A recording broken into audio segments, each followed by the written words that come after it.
My best friend Mike was the one who invited me to join their triennial trip to Everest. I almost said no.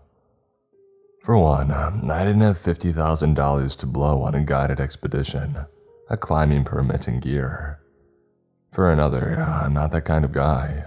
Walking between my apartment and 7-Eleven was the extent of my physical activity last year. But Mike had offered to help cover my share of the trip, and then Derek had said sneeringly, "If you can even keep up. You do know that it's every man for himself up there, right?" That had sealed it. Guys like Derek have looked down on me my whole life. That's how I ended up here, in a hospital bed in Nepal. Out of the 37 climbers who made it to Camp 3 and stayed the night, I'm the only one who survived, and that was due to sheer luck. Tashi and Sylvie left C3 2 hours after arriving there, because Sylvie had symptoms of high-altitude pulmonary edema. When nobody responded via radio the next day, Tashi had alerted the rescue workers. They found me nearly 2,000 feet from where I had fallen. I had 2 cracked ribs, a fractured pelvis, and a concussion. I barely pulled through.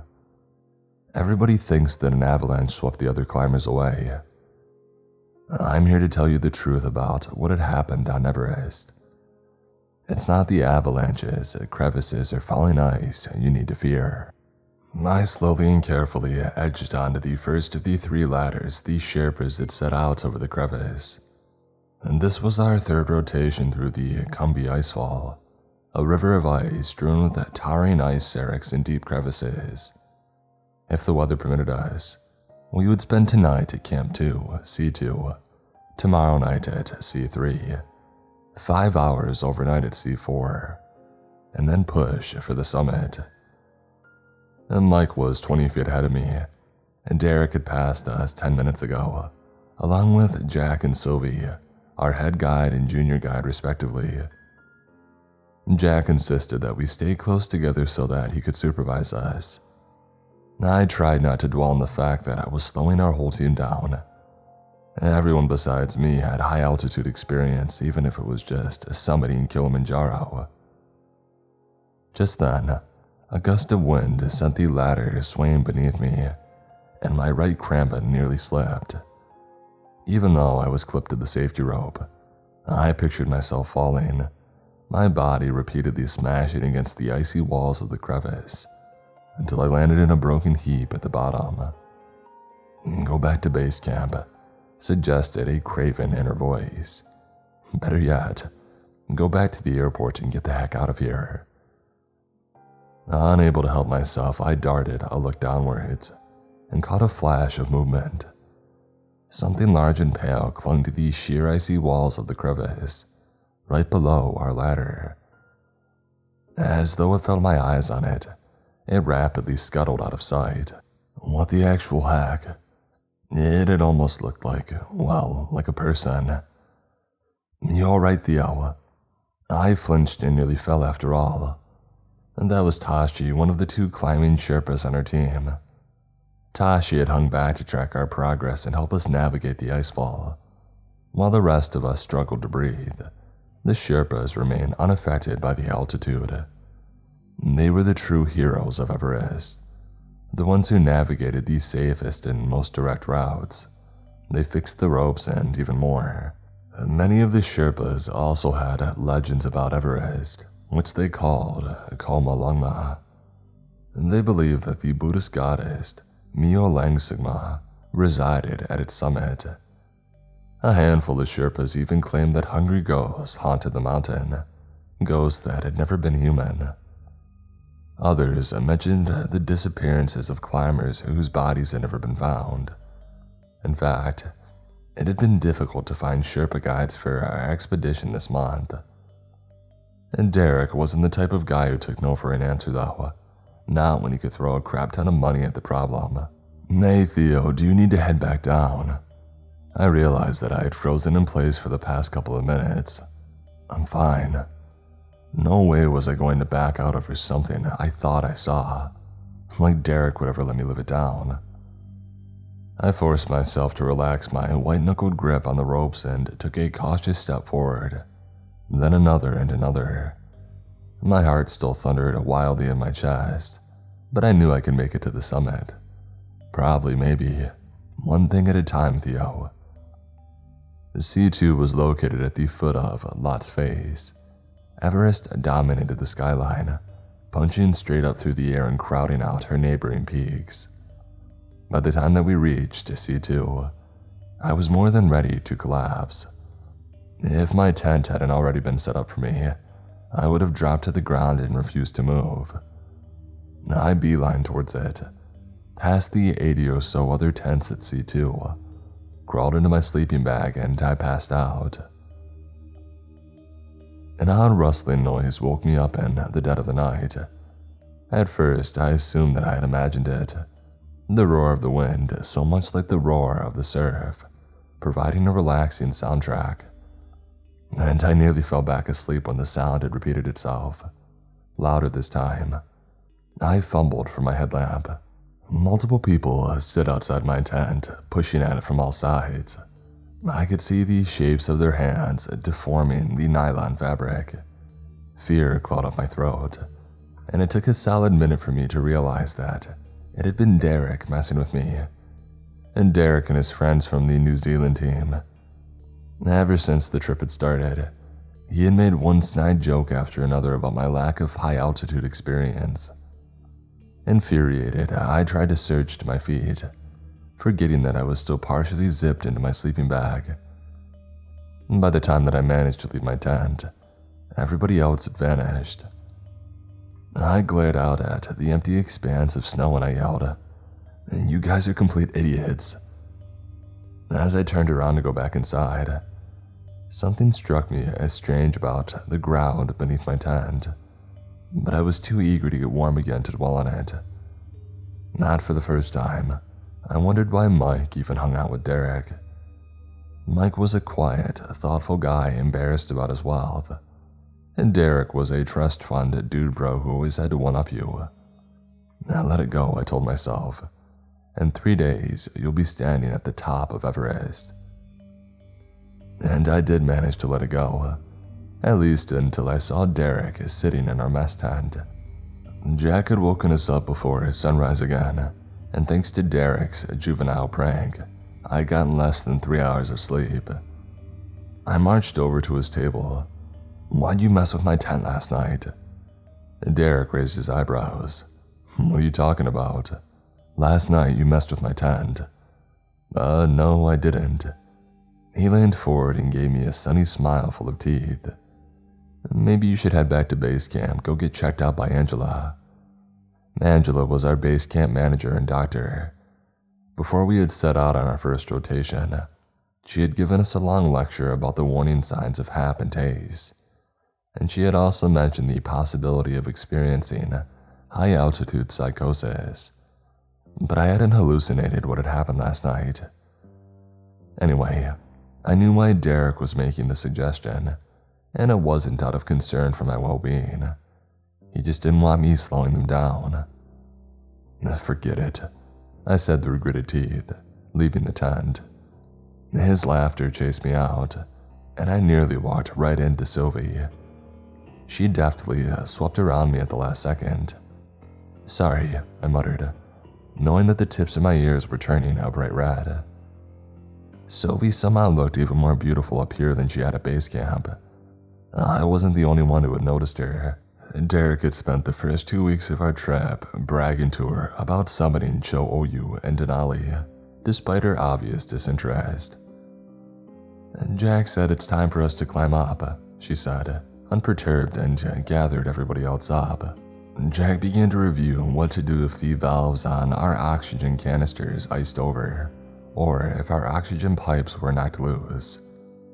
We had already gone over the basics of using bottled oxygen at base camp, so I tuned him out in favor of staring up at the climb ahead of us. The Lot's Face was a wall of glacial blue ice that rose at pitches ranging from 40 to 50 degrees, complete with occasional 80-degree bulges. After passing those, it was a simple, steep climb up to C3. which punctuated the phase. We had purposefully avoided telling anyone else about our summit bid, so the queue to climb wasn't as bad as it could have been. I tried to find a rhythm between kicking my crampons into the hard ice and hauling myself up with the Jumars, but I kept needing to stop and allow faster climbers to clip their carabiners to the rope ahead of me. Halfway through the climb, I finally realized what had been bothering me about last night. I hadn't seen any footprints outside of my tent, none except for my own. Could Derek have been right? Had I imagined the entire event, the same way that I had imagined seeing a man in the crevice? No way. But unease swept over me in a wave and didn't leave me until after I arrived at C3. The view from C3 almost made the climb worth it. It allowed us to see the clouds rolling into the western swim, the flat glacial valley that we had passed through yesterday, and the plumes drifting from Everest's summit. Tashi and Dorji had painstakingly dug out small terraces for our tents to rest on. They had chosen a spot high above the other team's tents, which meant that we would get a head start on the climbing tomorrow. There weren't that many other teams here anyway, only 3. Another American one, the Canadian one, and the New Zealand team. At 23,950 feet above sea level, the simplest actions from tying on my crampons to picking up my water bottle became immensely difficult, as though someone had tied heavy weights to my limbs. It took 10 minutes of breathing in the artificial air from my canister before my brain started working normally again. We each had 6 bottles of oxygen, 3 to climb up the summit and another 3 to get back down. Tomorrow night at the South Col would be the first time that we were in the death zone. It was called that because at that altitude, the human body could no longer acclimatize to the lack of oxygen. Our cells would begin to die from oxygen deprivation. As Mike and I went into the tent we would be sharing from here on out, I debated whether or not to bring up what I had seen last night. Would he tell me to head back down to base camp too? But before I could say anything, Mike broke the silence first. "Hey, thanks for coming with me, man. It's good to have you here." "Yeah, of course, thanks for inviting me. I'm just sorry that you had to cover my share of the trip." I laughed awkwardly and looked down at my water bottle to cover up my discomfort. "How did you get into mountain climbing anyway? I thought you hated heights." I vividly remembered the time that our families had gone to Disney World together. Mike and I had been about 10 years old, and I had convinced him to ride Space Mountain with me. As soon as the roller coaster had moved forward, he started shrieking his head off. Mike grinned sheepishly, as though he was remembering Space Mountain too. "Yeah, I do, but there's nothing else out there that beats climbing. When you're here, it's like the rest of the world just falls away, and all that BS with it. Everything's simpler. Maybe scarier, but it's almost more real. I've never felt like this anywhere else." I sort of knew what he meant. Life at base camp was simpler. Climb, eat, sleep, rinse and repeat. And I could easily see how the dangers here made a successful summit even sweeter. I thought of Jack saying that climbing a mountain revealed who you truly were. It ground you down until you had no defenses left. The question burst out of me before I could stop it. "Do you really think we'll make it all the way?" I hadn't cared about summiting when we had first arrived at base camp. I just hadn't wanted to embarrass myself. Now the idea of turning back before reaching the top seemed insane. "Yeah, Jack and the Sherpas will get us there." Mike fell asleep right away, but I kept drifting off and startling back awake. I would think that hours had passed only to discover it had only been about 10 minutes. Wearing the oxygen mask was like having plastic wrapped around my head. It was nearing 3 a.m. and I had just closed my eyes again when I heard the sound of screams. Long, pain-filled screams. I shook Mike awake. "Come on, we need to go. There's something wrong out there." What are you talking about?" "I don't know." I grabbed my headlamp and headed outside. It took a minute for me to comprehend what exactly I was looking at. Blood everywhere, and the bodies of the other climbers. Most of them were barely recognizable. Something had torn them apart like rag dolls and trampled all the tents below us. I ran towards a woman who had collapsed a few feet away from us, one that I had recognized. She was on the New Zealand team. Maybe we weren't too late. Maybe we could bring her inside. And then I realized that she had been ripped nearly in half. Her intestines spilled out in messy loops and the ragged edges of her torn skin fluttered in the wind. "We need to get to Jack," Mike said, his face drawn and pallid. My eyes kept catching on her outstretched arm. The fingers curled limply into her palm. With difficulty, I forced myself to look away. "Yeah, but what about everybody else?" "I don't see Tashi in Sylvie's tent, but Jack can radio base camp. He'll let them know what happened here." He was right. Tashi and Sylvie's tent had vanished. I didn't want to think about what that meant. I followed Mike towards Jack and Dorothy's tent, trying not to look around more than I had to. The nameless woman's body remained burned into my mind's eye, like a hole charred into a piece of paper. Everyone here might be already dead, except for us. The thought made the world waver around me, and I had to bite the inside of my cheek until I tasted blood. Dumb because at this altitude the wound wouldn't heal, but the pain helped steady me. As Mike unzipped Jack's tent, I became aware of a loud slurping sound, as though someone was sucking up a milkshake through a straw. I tried to grab Mike's arm, but he had moved out of reach. He shouted, "Jack, we need your help. We need you." He stopped speaking as the light of his headlamp revealed what was only a few feet away from us. The man that I had seen in the crevice the other day, the man I had convinced myself I had imagined, was crouched over something long and red. He wore faded, tattered clothes, and his skin was a bloodless white, as pale as the snow on the ground. His head snapped up and I took an involuntary step backwards because it wasn't a man after all. It couldn't be. Its eyes were two shiny silver quarters, and its mouth a round disc full of sharp, inward-pointing teeth. It lunged towards us, moving jerkily. Mike knocked me backwards as he turned to run, but he was too late. It fell on him. He tried to get his arms up to protect his face and only partially succeeded. It snapped off the fingers in his right hand, and red splayed out from the stumps and across the tent ceiling. As it fastened its mouth over Mike's neck, he let loose a high, miserable scream. "For Christ's sakes, do something," my mind screamed at me.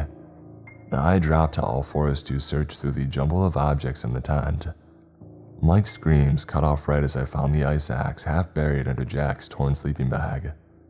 It took me 30 seconds to get it tops, but when I turned around, Mike and the thing had vanished.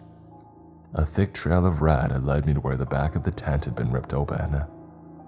"Mike!" I ran outside, trying to look in every direction at once, but he was nowhere in sight. All I saw was Jack. Well, what was left of him.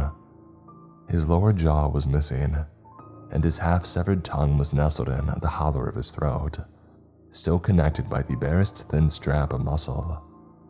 I kept going, circling around our tents until I was at the front again. It had started snowing, making it even harder to look around. The area between my shoulder blades itched with the awareness that something lurked in the darkness, something biding its time. Something brushed against my shoulder. I wheeled around and swung my axe, terror thrumming through my entire body, only to find Eric staring back at me, his eyes wide and frightened. He dodged at the last second, so that I overbalanced and the point of the axe went wide. "What the heck is wrong with you?" he shouted. I ignored this. "Have you seen Mike anywhere?" No, I haven't seen anyone aside from you, you freaking psycho. I just came outside because I heard the screams." He trailed off and slammed me up against the tent. "What happened here? Did you do this?" I opened my mouth to tell him that I hadn't done anything, only for a terrible ringing shriek to render my explanation unnecessary. He looked up to see the thing from behind clinging to the wall of ice, 10 feet above us. It should have been impossible. The ice had no handholds or footholds, but it maintained its position without any apparent effort. Our gazes locked in at that moment.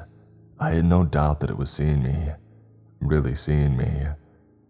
Its silver eyes shone with a sly cunning, and it grinned at me, a horrible expression that changed its features into a twisted mockery of the human face. It leapt, and before I could defend myself, its weight drove me to the ground and ripped the axe out of my hands. It darted its head forward like a striking snake, and I barely managed to stop it from biting a chunk of flesh out of my cheek. But it was too strong for me to hold back much longer. My fingers slid slowly and inexorably off its face. It reared back for another strike, its lamprey mouth stretching impossibly wide, and I flinched away pointlessly. Abruptly, its face changed, the mouth rounding into a surprised O as the point of an axe came shoving out of its right eye, right through the back of its head. I squirmed out from underneath it. Derek stood over me, his mouth twisted into a grimace. It screeched again, 100 nails scraping down 100 chalkboards. And this time I knew somehow that it was communicating, talking. Black tarry stuff poured out from its punctured eye, and it writhed helplessly on its back, like an overturned cockroach. And then it shivered all over and began to rot, eyes sinking into the sockets, skin loosening from bones and shriveling, and hair drifting away from a skull. It didn't stop there either. The fingernails peeling away, teeth falling out one after another, and bones cracking and crumbling into dust, only for another gust of wind to scatter the entire pile of dusty bits and pieces of it across the snow. It all happened so quickly that by the time I got to my feet, it was gone. "What was that thing?" asked Derek, shuddering. He no longer looked like the arrogant guy who I had spent this entire trip antagonizing me, more like a little kid who had just discovered that the monsters hiding in his closet were real.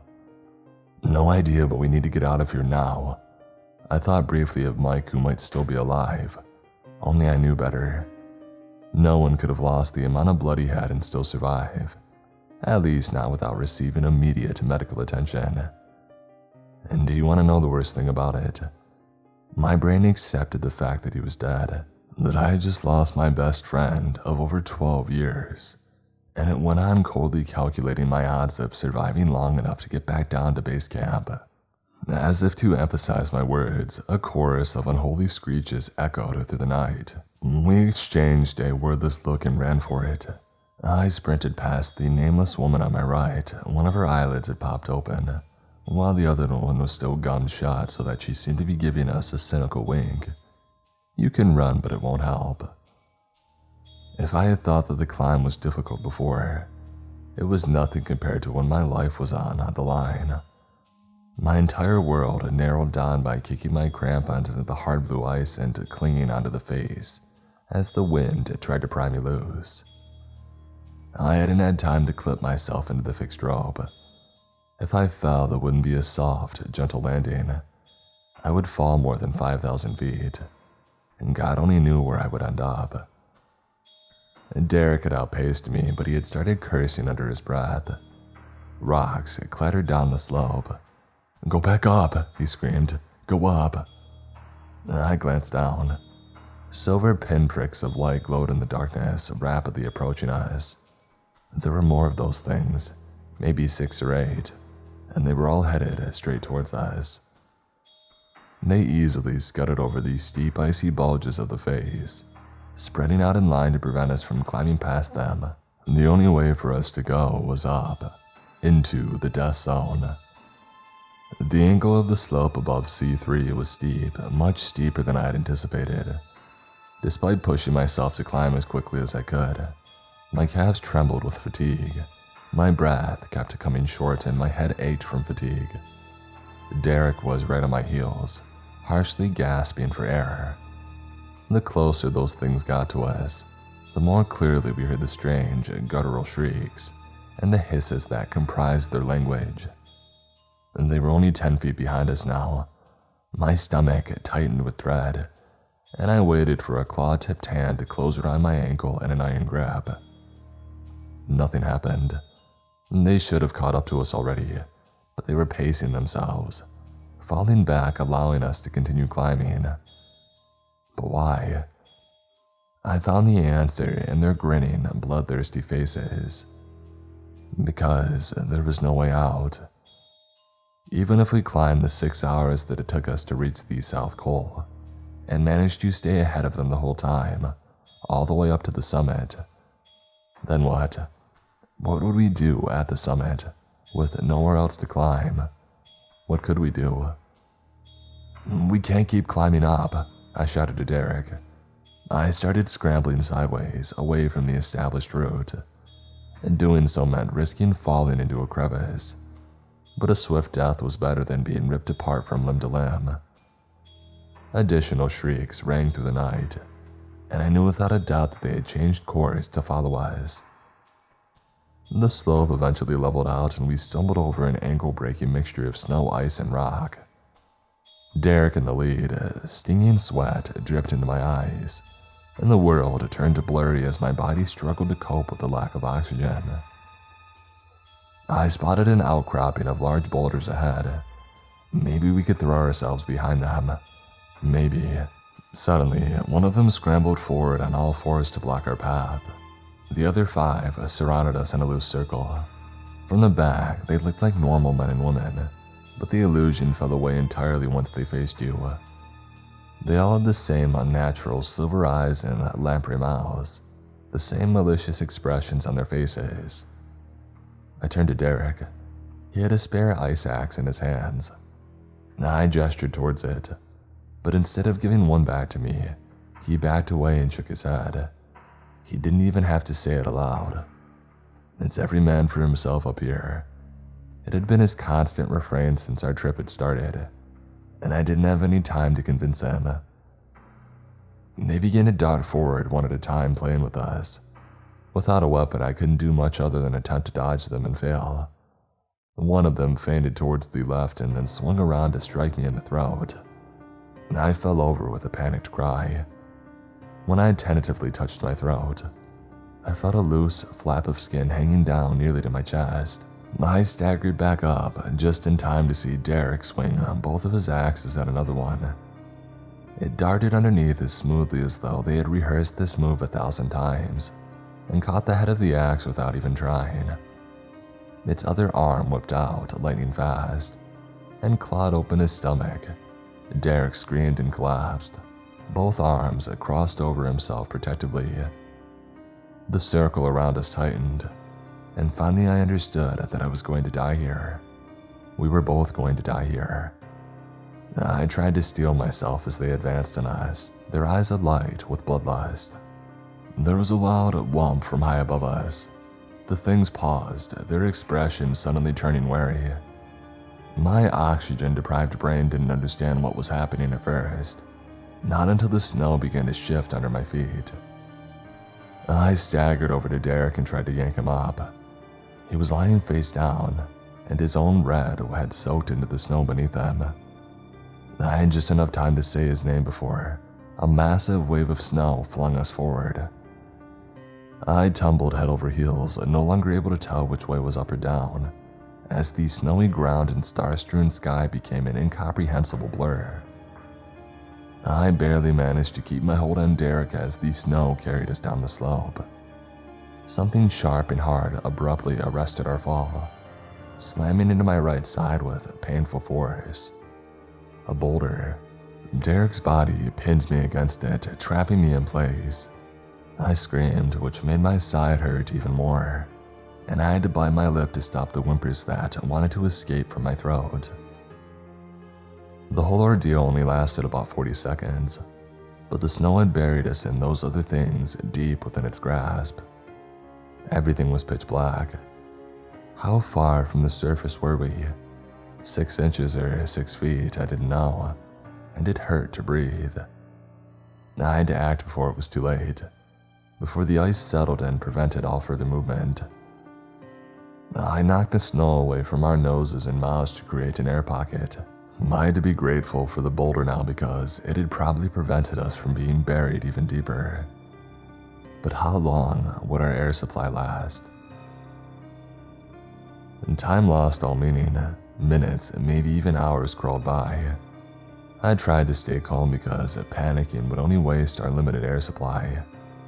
But it was hard to think about things I might never get the chance to do again. Visiting my parents, hanging out with my friends, and going back to school to finish my master's degree. I didn't want to die here. I didn't want to die at all. But I was going to, and soon, if I didn't decide what to do within the next few seconds. I forced myself to reach out to Derek. His skin was cold under my fingertips, his pulse thready and weak, but he was still breathing somehow. I could try and most likely fail to dig a way out for the both of us. Or, I swallowed hard. My fingertips skated over his back, and for a heart-stopping moment, I thought that it had been dislodged and lost forever, just as mine had. But it was there, dented on one side. But there, his oxygen canister. Derek struggled weakly as I began to detach his mask from it. "What are you doing?" he slurred, his voice hoarse. He tried to bat me away, but neither of us could move much because of the immense pressure from the weight of the snow. And Derek had lost a lot of blood. I didn't respond. I didn't have the breath to. Moving as quickly as I could, I attached my own mask to the canister and took a deep breath of the tinny artificial air. It was so cold that it hurt my throat to breathe it in, and I had never felt anything better in my life. I did my best to ignore Derek as he tried futilely to take his canister back from me. As he stopped breathing, as a choking rattle issued from his throat, I couldn't have done anything for him. We both would have died. It was every man for himself up here,